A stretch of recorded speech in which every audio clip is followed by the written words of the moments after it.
Hello, good morning, everyone. We are finishing up our research cycle. We are currently in the comfort of our own home today. We're here with Angela. She's about to present. You tell them what you're about to present, The first Angela. presentation is going to be evidence-based research, and then after that, we'll do psych and behavioral. Awesome.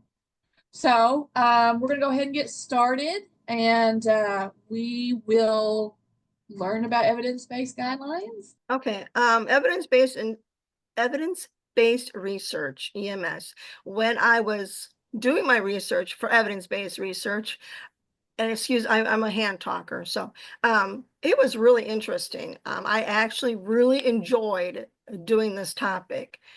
As everybody knows, evidence-based research covers a whole wide of topics in EMS. And I picked the top 5 that I saw. So let's go ahead and get started. Let's see if we'll work. Come on. All right. Evidence-based research in EMS. Let's go. Okay. Evidence-based research in EMS refers to the practice of using high-quality scientific studies and data to inform and guide clinical decision-making in emergency medical services, ensuring that patient care is based on the best available evidence rather than solely on tradition or personal opinion, because we all have our opinions. This is often achieved through the development and implementation of evidence-based guidelines, which are based on comprehensive research, reviews, and expert consensus. EMS research often investigates topics like trauma management, cardiac arrest resuscitation, pain management, medication administration, hemorrhage control, patient transport protocols. We have seen how evidence-based research has changed trauma management. One way is the use of backboards. Remember, we used to use backboards way back when for not for extrication, but like someone got in an accident or fell, backboards. Okay, backboards have traditionally been used for spinal immobilization in pre-hospital settings as part of trauma care protocols. Excuse me. However, recent research and evolving guidelines suggest a shift away from this practice. As we have already seen, studies have shown that the early removal of patients from backboards is considered best practice. And we have gotten into the point where we use it more for extrication than for stabilization or immobilization of the spine. One concern about spinal immobilization with backboards is the ability, and I can't see my screen, hang on a second, is the ability to manage the airway. Cervical collars and spinal immobilization have been found to reduce mouth opening by 20 to 25%. In a 2001 review of spinal immobilization, the authors wrote, because airway obstruction is a major cause of preventable death in trauma patients, and spinal immobilization, particularly the cervical spine, can contribute to airway compromise. The possibility that immobilization may increase mortality and morbidity cannot be excluded. If you've ever had a C-collar on and you try to open up your mouth, how wide can you actually open up your mouth? You know, especially those that have like no neck or anything like, how wide can you open your mouth? And sometimes we have to open them pretty wide to get that, to get the ET tube down and stuff. Okay, moving on. Spinal immobilization also restricts respirations. In one study of 39 healthy volunteers, it restricted respirations by an average of 15%. And this was more pronounced at the extremes of age. A Turkish study found a statistically significant decrease in respirations with various types of spinal immobilization. Okay, so here's my question. What are some ways backboards can be utilized aside from spinal immobilization?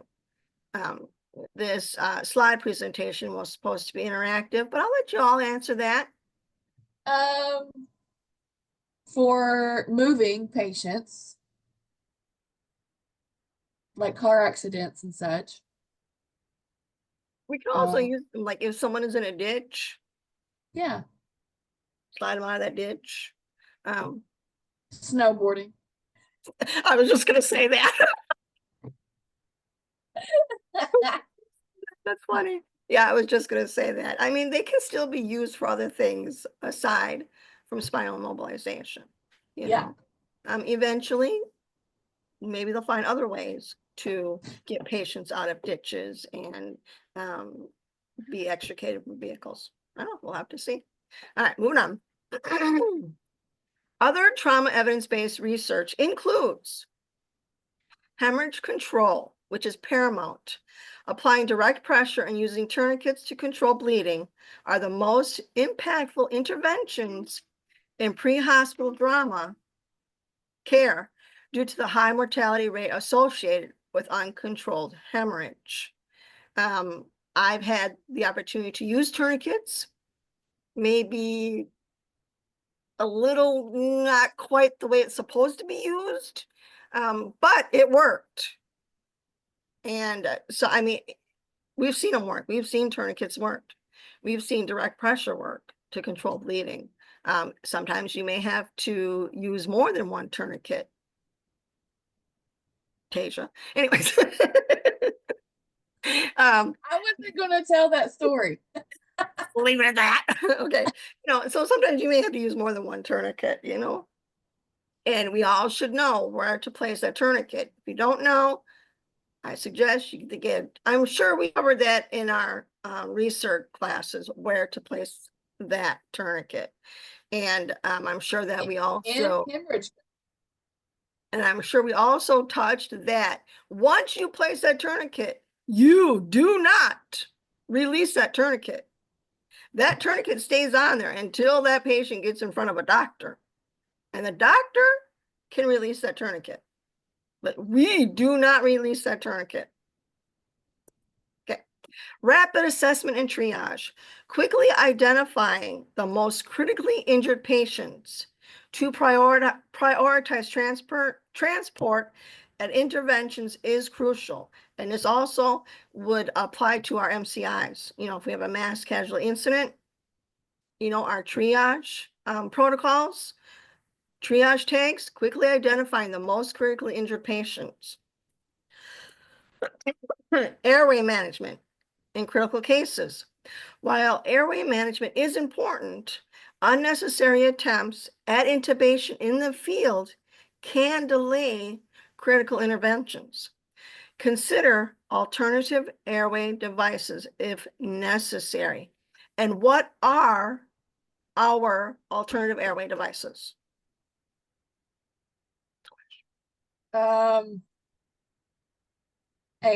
gel. There's always an OPA and bagging. Yeah. Do we We carry used to have, combi tubes? Do we carry combi tubes anymore? I think they got pulled, and the Kings, I believe, got pulled too. So I know the I Kings gel, got, yeah, I know the Kings got pulled, yeah. but I wasn't sure about combi tubes, if we still carry those. So there is another way. There is an alternative device. So learn how to, learn how to insert them eye gels. They are way easier than intubating anyways. So let's consider it. Trauma research continued. Limited use of advanced interventions. Procedures like decompression for tension pneumothorax should only be performed in specific situations with strong clinical suspicion and by experienced providers due to potential complications. Has anybody in Fulton County done a needle decompression before? All right, then. No. Golden hour concept.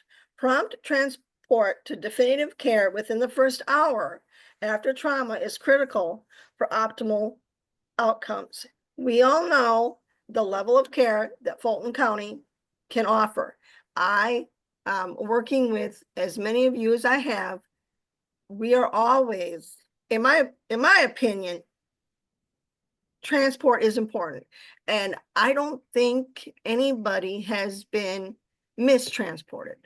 We know when they have to be transported by helicopter, when we have to go to Baxter, when it's okay to go to Fulton County. And there may be times where we have to go to Fulton County just to get that patient stabilized because we are too far from Baxter or White River. You know, so I mean, I can honestly say I don't think the people I worked with, at least, have not made a mistake not transporting that patient to a facility that's, you know, appropriate. Okay. Cardiac arrest resuscitation. We're going to take a look at evidence-based research in cardiac arrest resuscitation. I just hit a little bit on this. I am sure there's a lot more.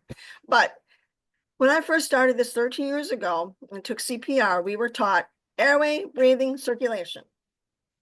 And now we are taught circulation by means of chest compressions, airway, and breathing. Especially for a lay person, chest compressions are going to be so much easier than, you know, giving breaths, because a lot, especially now that COVID went around and stuff like that, people are less likely to give them breaths than starting compressions. So CPR is the single most important intervention for a patient in cardiac arrest, and chest compressions should be provided promptly. And this is where, if a lay person witnesses a cardiac arrest, they can start chest compressions right then and there. Chest compression only approach is appropriate if lay rescuers are untrained or unwilling to provide respirations. Our goal as pre-hospital is to achieve the ROSC, return of spontaneous circulation. Cardiac resuscitation. And we all know who that is, don't we? Annie. Okay. There is a need for ongoing research, and continued research is necessary to identify optimal resuscitation strategies and improve overall survival from cardiac arrest. Like I said, I just touched on cardiac arrest resuscitation, but does anybody know any other evidence-based practices that have changed in cardiac arrest patients? Again, that was supposed to be interactive. The core temp thing, like keeping a patient cool, that's There you go. changed. Okay, I didn't even think of that one. Yeah. Hmm. So, okay. Because used to we kept them warm, and we lower the temperature down. Right. So pain management. Evidence-based research on pain management. Pain-related emergencies are some of the most common reasons individuals seek medical assistance in emergency departments. An estimate suggests that roughly 1/3 of emergency service activations nationwide involve some form of pain. And we've all seen it. We've all experienced it. Pharmacological therapies are commonly deployed in the pre-hospital setting for patients needing pain management. As the opioid crisis has worsened, the routine use of opioids for acute pain management has become increasingly concerning for EMS clinicians, EMS medical directors, and system managers. We've picked up people who are opioid dependent, and all they are looking for is that pain medication because they are so dependent on it. And sometimes we get those frequent flyers that we know they're just drug seeking. The diversion of opioids in EMS clinicians by EMS clinicians has prompted increased interest in incorporating non-opioid analgesics in pre-hospital patient care. Increasing attention has been given to non-opioid analgesics and non-pharmacological pain management strategies in emergency medicine, identifying a need for continued research. We know opioids are morphine, we carry are morphine and fentanyl. Look at the little lady. Non-opioids are going to be your ketorolac, acetaminophen, ketamine, and nitrous oxide. Also, there is splinting, repositioning to a more comfortable position, distraction, heat, and ice. What is the first pain med we think of giving to a trauma patient? Papa fell from standing. Meemaw fell out of bed going to the bathroom and hit her elbow on the nightstand. What is the first pain med we think of giving to that patient? Do we even think about giving that patient any pain med because of the age? What if someone is allergic to, I'm sorry, go ahead. Fentanyl. What if someone is allergic to morphine or doesn't want fentanyl because of its reputation? We all know how fentanyl has got a bad reputation because of, the drug wars and all that stuff. And people are lacing fentanyl, or people are lacing stuff with fentanyl. Okay, anyways. Have we considered other forms of pain reducers that are non-opioids? Ketorolac, acetaminophen, ketamine, nitrous oxide. We don't carry nitrous oxide. So, and I don't think Fulton County at this time carries ketamine either. And I think Baxter is about to take it off their trucks. But studies have shown that ketorolac is just as effective as morphine. I found that interesting. Ketorolac is just as effective as morphine without the nausea, vomiting, respiratory depression, and hypotension. I honestly thought that morphine would be more powerful than ketorolac, but apparently it's just as effective. And that is something that we can give those patients who we feel are drug seeking, but they are in pain. So ketorolac is a non-steroidal anti-inflammatory drug. It is an option for the management of acute, moderate to severe pain, which I was also surprised to see. Ketorolac is available in various forms, including oral, nasal spray, IV, or IM administration. This synergistic approach not only mitigates the need for opioids, but also diminishes the occurrence of adverse effects such as vomiting and decreased gastrointestinal motility.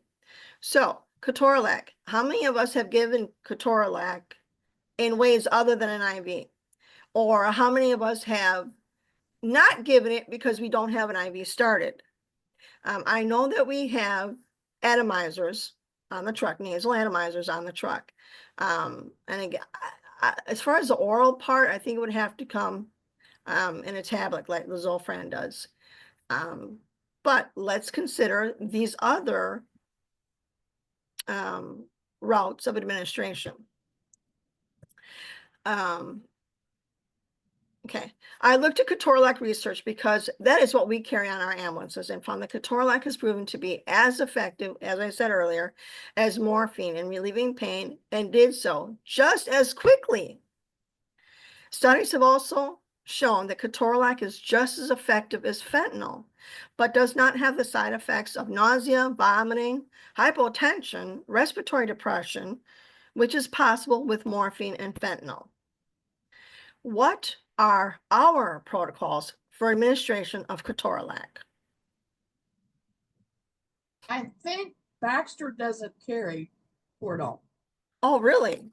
I don't think so. I'm So not I know 100% certain on that, but I think they pulled it. So what do they carry for an analgesic then? They have fentanyl. They Yeah, have ketamine. but I heard they're fixing to pull ketamine. They put it back on. The reason why they pulled it was because there was a nationwide shortage. Oh, gotcha. So, All right. and of course, they still have more opioid. So, Wow. Okay.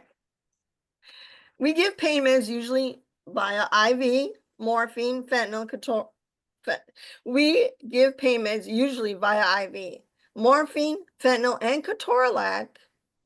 What if we can't establish an IV and patient is in severe pain and we want to start some relief?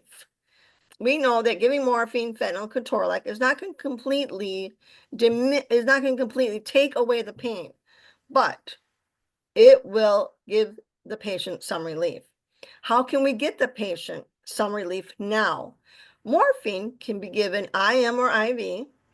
Fentanyl can be given IV, IM, intranasally, and now they make fentanyl lollipops. How freaking awesome is that? You can give a patient a fentanyl lollipop and, watch their, I can't even think of the word right now. And if you see that the patient is being affected too much, hypotension, all the side effects, you can pull that fentanyl away from that patient.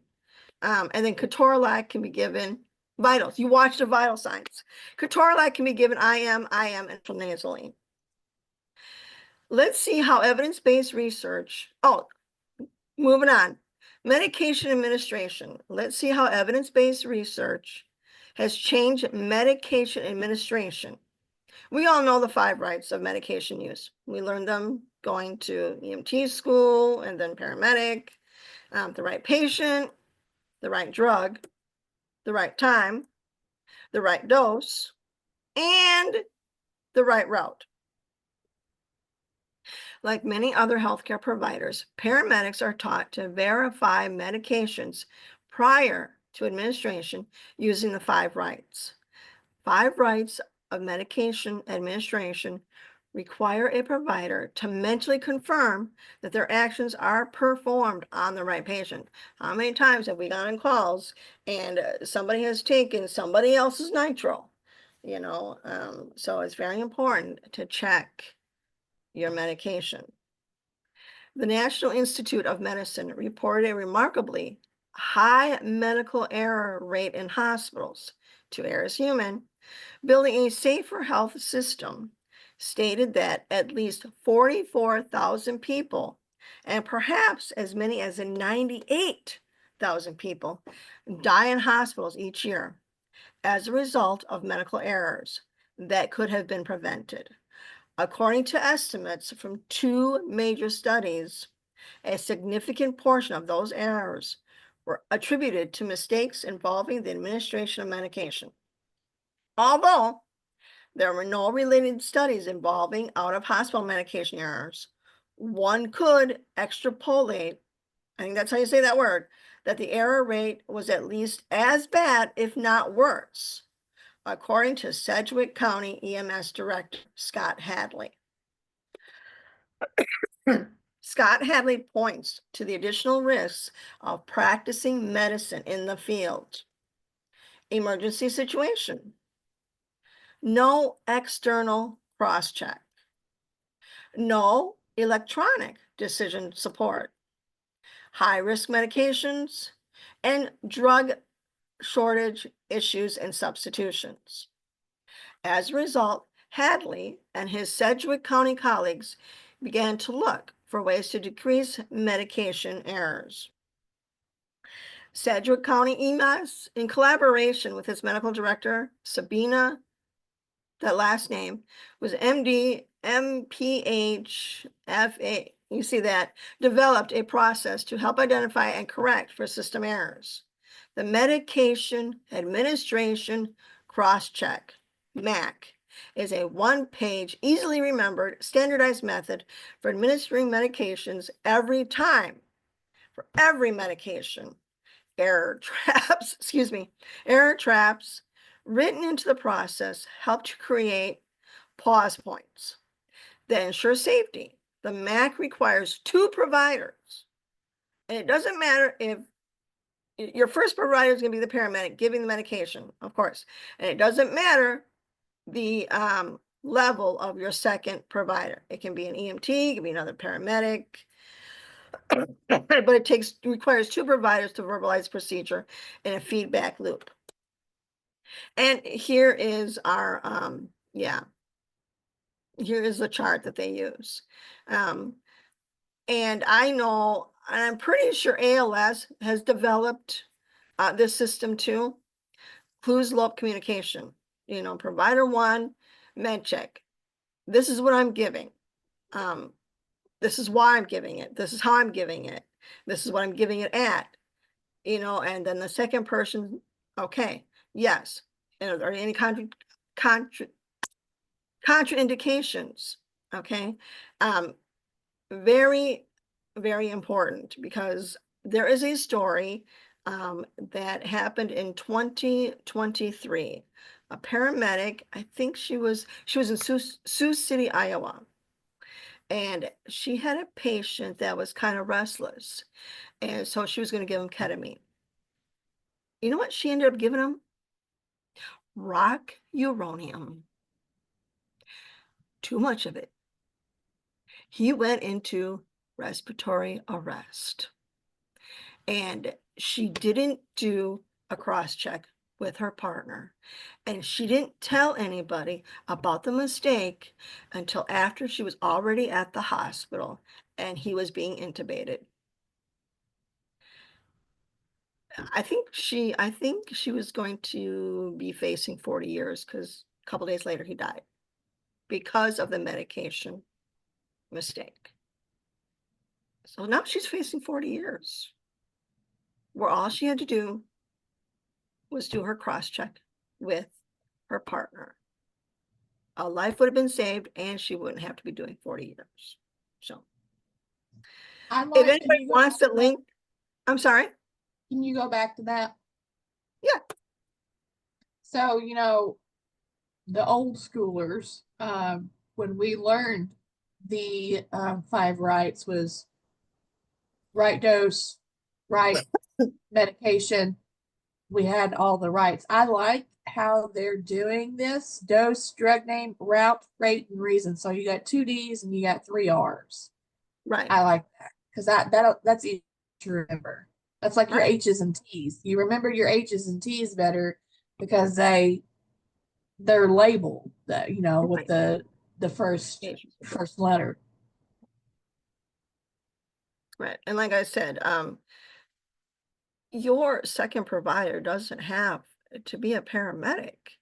I mean, because all he's doing is double checking what that paramedic said. So if your paramedic pulls out ketamine and says, I'm giving ketamine because, and then it shows your partner, no, you're not, you're giving rock uranium, put that back. You know what I'm saying? You don't have to be, you know, a doctor. You don't have to be a paramedic to be able to read the bottle, the vial, or whatever, to say, hey, no, that you grabbed the wrong thing. So Sedgwick County began tracking medication errors prior to implementing the MAC in order to establish a baseline. By comparing historical data to data collected after the MAC was implemented, Hadley says they estimate the MAC has prevented about 15 potential errors so far. Since March 2012, I know that was a while ago, when the program was implemented, the average number of errors pre-MAC was 1.63 per month. Post-MAC, errors dropped to 1.33 per month. Any suggestions on how our EMS team can start utilizing MAC? I think simply by what you're stating is tell your partner. And that's a good education point too, of why you're giving it. Yeah. And I know a lot of times when we are on those trauma calls, everything is so chaotic and everything's just moving so fast. But if a patient, do we have to move that fast that we don't take the time to do our cross-check? You know what I'm saying? I mean, again, it can mean life or death. It can mean time in prison. I mean, I would rather just take the time. Yes, that's the right thing to be given.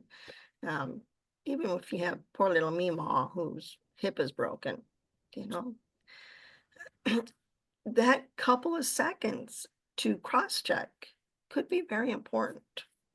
Well, if you think about it, there's nothing fast about EMS. I mean, we respond fast, but you know, now the statistics are coming out that you may save 30 seconds running lights and sirens. And when you're on scene with those patients, more than likely in the back room between the bed and the wall, or they're in between the tub and the toilet, so you have a extended extrication time.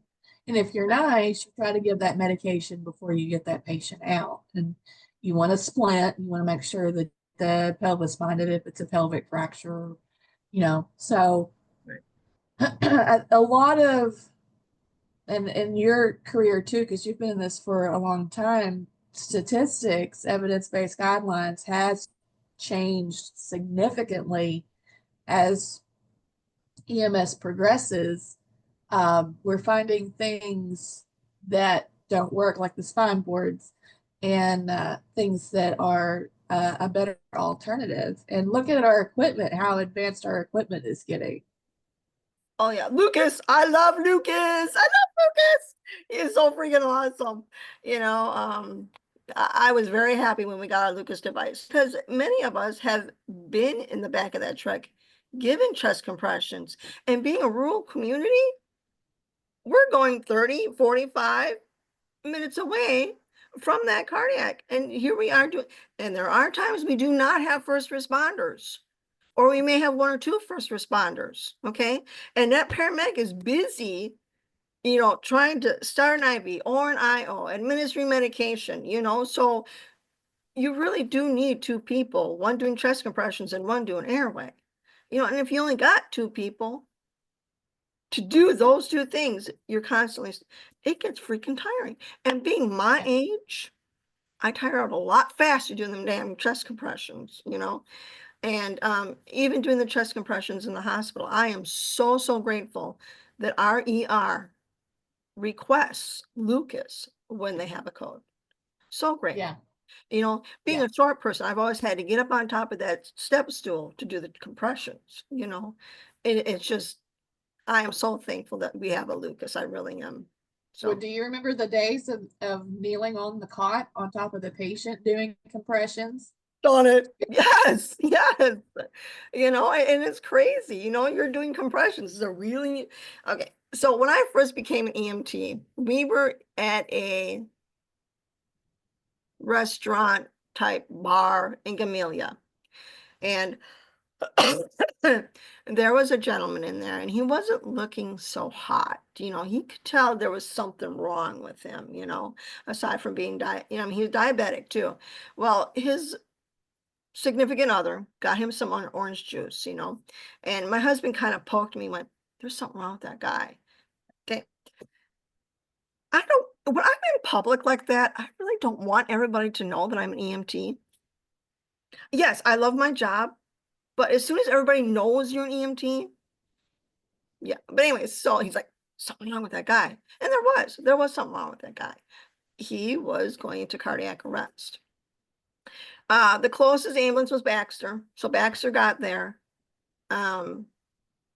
He hadn't gone unconscious or anything like that, but you could tell he was headed that way.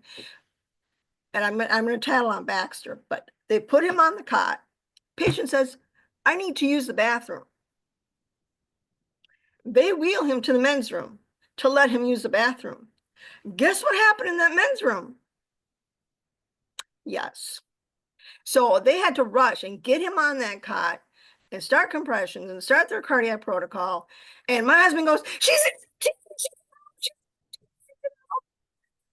Hodge. So I ended up riding in the back of the Baxter ambulance, doing compressions from Gamelia to Baxter. And again, riding that cot into the ER, doing compressions. So yes, love the Lucas device. Love the Lucas device. Anyway, and I think that was my first interaction with Baxter, and I was a brand new EMT. So things have changed since then, So, did you hear the story? Did Granville or I tell you the story about him taking the Lucas to the ER? No. So He's gonna watch this video. That's gonna be funny. about 2 o'clock in the morning, the ER called and said that they had a code and they wanted us to bring the Lucas. So I knocked on Granville's door and I said, "Hey," I said, "there's a full code they're doing compressions, they're requesting the Lucas. And he's like, all right. So I stepped in the bathroom. I guess he like a bull in a china shop, but he takes off. And he said, I was looking for you across the parking lot. And he said, I just thought you were scooting along. He said, I couldn't find you anywhere. And he said, I stopped at the truck and he said, I grabbed the Lucas. And this is during that really bad cold spell that we had like a Oh, month ago. Yeah. And he said, as he was running across the parking lot, he had put some drops in his eyes because his contacts were dry. So they had froze over as he was running across the parking lot. And he grabs Lucas, he's running down the hall, and he said, I couldn't see for crap. And he gets in there and they go, She's a DNR. So he had frozen contacts for nothing. Yes. So he comes back and I'm just walking out and he's like, where have you been? I said, it was in the bathroom. He said, I couldn't find you. Oh my gosh, poor Granville. Poor Granville. Usually if they ask for the Lucas device, I usually take the whole ambulance around because chances are if they do get him back, we're transporting. That's a good idea. You just take Yeah. plus that Lucas device is heavy. Do you really want to be trucking it through the hospital? Not really. But like I said, Well, Granville with that turtle pack, it probably don't weigh much to him. Yeah, right. But like I said, chances are if they do get him back, we're transporting anyway. So it's just, make sense to me anyways. All right. Well, good stories. All right. Hemorrhage control. We did touch a bit on hemorrhage control under trauma using direct pressure and using a tourniquet. What are the protocols for hemorrhage control for Fulton County EMS? I think it's the same as what we learned in EMT and medic school is you apply pressure first with your hand, and if that doesn't work, then you go to the tourniquet, and of course you try to elevate it in between. Right. We're working on our kitchen, and my husband was putting the hinges back on our doors, and his drill slipped, and the drill bit went into his finger. This was yesterday, and he's just bleeding. I mean, it's just gushing blood. And the first thing I told him was, put your hand above your head now, so he got it up there, and he just kind of he gives me that weird look like, what the hell am I doing this for? But there again, the EMT in me came out and said, get your hand up. anyway, okay. So we learned in PHTLS from Johnny that when you apply direct pressure like that, before you take off the packing, because the coagulation rate, when you pull that back, it tears everything off. Right. So he said, apply it at least 20 minutes before you try to see, which I don't know, like, why would you pull it off in the first place? Like, if it's working, just leave it there because you're going to wrap it anyway. You know? Yeah, if it's working, yeah. Yeah. So just leave it on there and wrap it if it's stopped bleeding. And if it's not working, you're going to bleed through the bandage anyways. Yeah. So I mean, you're going to need a tourniquet. Yeah. It's like morbid curiosity. Like you gotta look at it and put it back. And you don't need to do that. And there are times where I've been curious, with like lacerations, how deep is it? You know what I'm saying? Yeah. Does it need stitches? But anyways, but yeah, I mean, like you said, if it's holding, leave it alone, Yeah. If it's fixed, don't break it. Anyways, okay, so those are our protocols for hemorrhage control. According to evidence-based research, the most effective method for hemorrhage control in pre-hospital settings is applying direct pressure to the wound utilizing tourniquets for extremity injuries, 1 or 2, and using hemostatic dressing when necessary. Our hemostatic dressing is the I can't even think what the word of it is. What's the word for our hemostatic dressing? I don't remember. The name? Quick clot. That's ours. Okay. Yes, quick clot. You know, I have seen quick clot used once by Tim, and it was for a head lack. And let me tell you, it worked. It worked. I mean, because this guy had bled. Your head's going to bleed enormously, anyways. But so he had blood all over the place. Tim said, "Go get the quick clot." I went. He applied it, and it worked. It was pretty freaking cool. Anyways, tourniquets for extremity bleeding. Consider the gold standard. I gotta move you. Considered the gold standard for controlling severe limb bleeding, with studies showing their effectiveness in reducing mortality rates in trauma situations. Hemostatic dressing.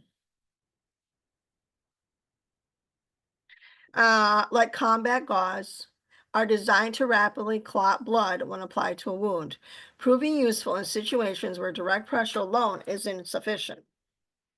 Stop the bleed training. When was the last time Fulton County has had a stop the bleed training?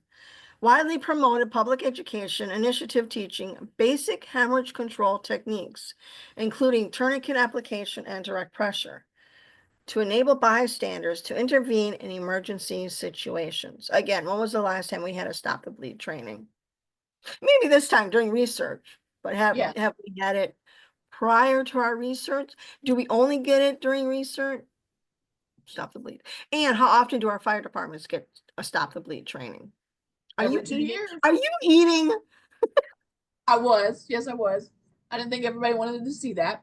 So, I try to work with fire departments every 2 years, so they get it. Mike Basinger, he actually taught it in the research. But like his continual, I don't think anybody. Yeah, I've never had a stop the bleed training. You know. Well, we're having one this summer. So, okay. Proper placement and application, correct proper placement of a tourniquet proximal to the wound and applying adequate pressure is crucial for effective hemorrhage control. All right, I'll tell a story. I don't tell on you. I know you don't, and I appreciate that. But, you know, you look back at it now. Yes, the patient was critical, but it was kind of funny. Okay. I'll tell it. Tasia and I got called out to Koshkanon for an MVC with multiple PIs. Okay, we were in Mammoth. We were called for mutual aid. Tasia and I are thinking, mutual aid. You know, we're the last ambulance. We're the furthest away. We'll be the last ambulance on scene. The majority, if there is anything critical, they should already be on the way to the hospital, right? Right, okay, so this is what we're thinking. Oh, heck no. Okay, and now it's during a snowstorm, and we're going to Kosh, and guess what? 35 mile an hour. We were the second ambulance there because the first ambulance there was IC. Now we're the second ambulance there, and IC comes to the door and says, "I have your patient in the back of our truck. You need to come get him." So we go and get the patient, and this patient had on one of those Carhartt jumpsuits, you know, and it was really thick. Coveralls. Coveralls, yes, he had one of those coveralls. He had a femur fracture, and that bone, his femur bone, was sticking through the Carhartt coverall. And it was bleeding, of course, but it was sticking through the Carhartt coverall. So Tasia applied the first tourniquet. And of course, we were doing our things. I was trying to cut off the coverall. She was doing the stuff up here, his airway and stuff like that. And she asked me, did it stop? And I said, no, it's still bleeding. And she told me to go ahead and apply a second tourniquet. So I did. Not only did I apply the second tourniquet, but I kind of wrapped the tourniquet around the cot too. So the tourniquet was wrapped around the patient's leg and around the cot. But guess what? It worked. It slowed the bleeding down.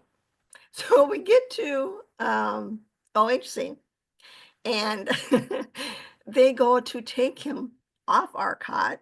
And I said, wait, you can't take him off because he's attached to the cot by the tourniquet. And the doctor, oh my gosh, the doctor gave me the look. And I'm just like, I'm so sorry. But you know, it worked. It did work. It did stop. And I know now I learned a lesson to make sure you're not wrapped around that cot, to make sure that I have the correct placement of that tourniquet. Anyways, and yes, he was in critical condition. He was in really bad shape. They ended up shipping him to Springfield. But it's a funny story. To me, it's a funny story. But I think those coveralls saved him that day. Yeah. So correct placement of tourniquets proximal to the wound and applying adequate pressure is crucial for effective hemorrhage control. Again, you may have to apply more than one. Early intervention. Immediate action to control bleeding is critical in trauma situations, as rapid blood loss can lead to severe complications. Training and competency research classes, seminars, and stop the bleed classes are important. All right, I believe this is our last subject for evidence-based research. And again, I probably touched on the transport thing and how I have not experienced major transport wrong decisions with the paramedics that I've worked with. I'm sure there has been some, but evidence-based research on patient transport protocols highlights the importance of standardized procedures, including proper pre-transport stabilization, selecting the appropriate transport team and mode of transport, continuous monitoring of vital signs, EKG, oxygen sats, and blood pressure, securing necessary equipment, and ensuring clear communication and handover of patient information between transferring teams. All aimed at minimizing complications during patient transport, and maintaining patient stability throughout the process. Patient assessment and stabilization. Before transport, a thorough patient assessment should be conducted to identify potential complications and stabilize a patient's condition by addressing airway, breathing, circulation, and relevant issues. What if the patient says, leave me alone? I don't want to be assessed. Leave me alone. What do we do? Leave him alone. Leave them alone. Appropriate team composition. The transport team should be comprised of healthcare professionals with the necessary skills and experience to manage the patient's specific needs, including critical care nurses and physicians when required. We do not have an opportunity to include physicians in our trauma calls. Critical care nurses, I believe the helicopters carry the critical care nurses, don't they? I think so. The ambulance. All right. Monitoring during transport, continuous monitoring of vital signs like heart rate, blood pressure, oxygen sats, end tidal CO2 is crucial to identify any changes in patient condition promptly. Sometimes if there is a change in conditions, we divert and we go, we may be headed to Fulton County. Oh no, crap. No, we need to go to Baxter. We need to go now. You know what I'm saying? So very important. Medication management. Ensure appropriate medication administration during transport, including necessary sedatives, vasopressors, and other medications based on the patient's clinical status. Communication and handover, clear and concise communication between the sending and receiving healthcare teams is vital, including detailed patient information, current medications, and any relevant clinical concerns.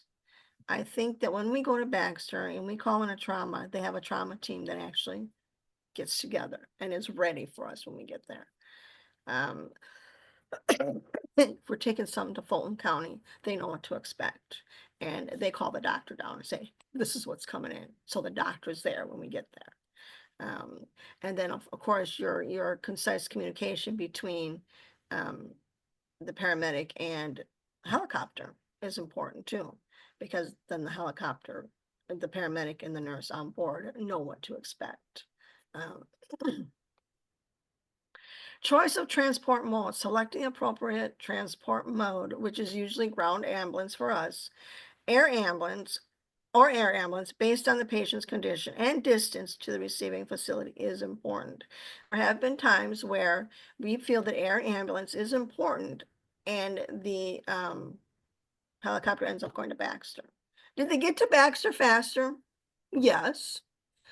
Were we expecting them to go to Baxter because of the condition of our trauma? No, but that's where they went. That's their choice. Again, Fulton County does really good at selecting the appropriate transport. We get that helicopter in the air when we get paged out for a trauma. When we know it's going to be a trauma, you know, an MVC, a fall, a burn, like Tasia and I did that burn. We know he had to go by helicopter. He had to go by helicopter. And again, like I said, Fulton County EMS does a really good job at determining which transport mode our patients should be going in. Equipment considerations, having readily available necessary equipment like ventilators, defibrillators, infusion pumps, and appropriate monitoring devices is essential for managing potential complications during transport. We carry ventilators, correct? Mm-hmm. Do we carry infusion pumps? Mammoth does. Salem doesn't. We used to, and I think the pump was given back. Gotcha. Ventilator, defibrillator, infusion pump, and of course, monitor. Research findings supporting evidence-based patient transport protocols. Reduced complications. Studies have shown that implementing standardized patient transport protocols can significantly decrease the occurrence of adverse events like hypotension, hypoxia, and arrhythmias during transport. Improved patient outcomes. Proper patient transport practices, including appropriate monitoring and timely interventions, can lead to better patient outcomes. And that's what that's all we strive for, is a better patient outcome, especially for critically ill patients. Advanced safety. Adherence to evidence-based guidelines during patient transport minimizes the risk of complications related to movement and transfer. And that is it. Good job.